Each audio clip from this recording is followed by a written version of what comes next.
Have you ever been on an innovation team struggling with prioritizing where to even start in the chaotic beginning of an opportunity? The challenge with scouting the unknown is that it involves taking subjective leap of faith assumptions, which are susceptible to the biases of the teams making the leap, but more importantly, within enterprises, it puts the innovators on shaky ground from a credibility standpoint.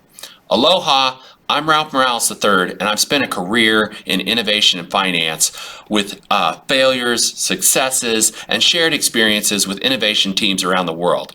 I help enterprise innovators discover and deliver the return on innovation. Today, I'll share the first in a 4-part series on how to build credibility for an innovation discovery plan. So let's take a trip. In 2015, I was tasked with scouting and surveying potential billion-dollar businesses for scale-up consideration. Now, executives had licensed us to trawl in the blue ocean of the Internet of Things. Now, HP had an amazing value chain for engineering enterprise electronics, and the federal, state, local government commercial team was quite successful. One of the ideas that caught the attention of management early on was this concept of a smart holster.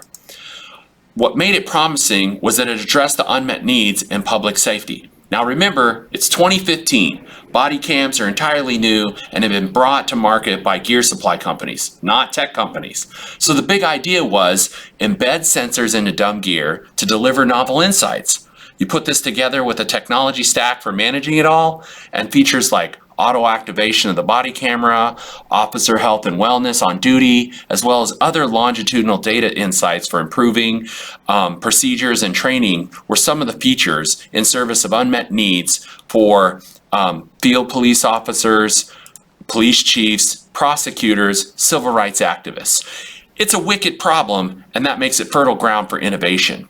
Now, as you can imagine, we had a host of issues on the canvas, all of which appeared important. So we needed a framework to prioritize work across our small team. Let me share now how I did that, starting with a common lean framework called the spectrum of knowledge. Now, the spectrum of knowledge has the first axis of ignorance, and it's broken up into 3 zones. So let's start with speculation, which is information based on conjecture rather than knowledge. Now, for our solution, there was a palpable concern from the field officers that would impact adoption rate for our solution. Now, some of the members of the team felt that officers would be compelled to use it. This is a non-issue. Others thought without addressing data usage and privacy activity logging, unions and civil rights groups would present a significant barrier to adoption. Now, if we use the innovator's greatest instrument, we can quickly identify speculative assumptions since they often use verbs for feeling, emoting, and thinking. And that's all right. It's actually the genius behind having diverse teams attack problems. Now, the next zone is uncertainty, which are issues that have a known range but are an uncertain value. Let's use market size for unit forecasting. There were several market reports on the number of public safety officers in the United States. They had different slices and dices on the segmentation, so we didn't know the exact size of the market, but it was in a range plus or minus 25%. Finally, the lowest point on the spectrum of knowledges are issues that are understood. These things have narrow ranges and mostly vary based on estimation error.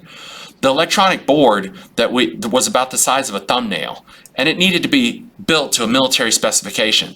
It sounds tough, but for a well-heeled engineering team, this is a task which is a to-do.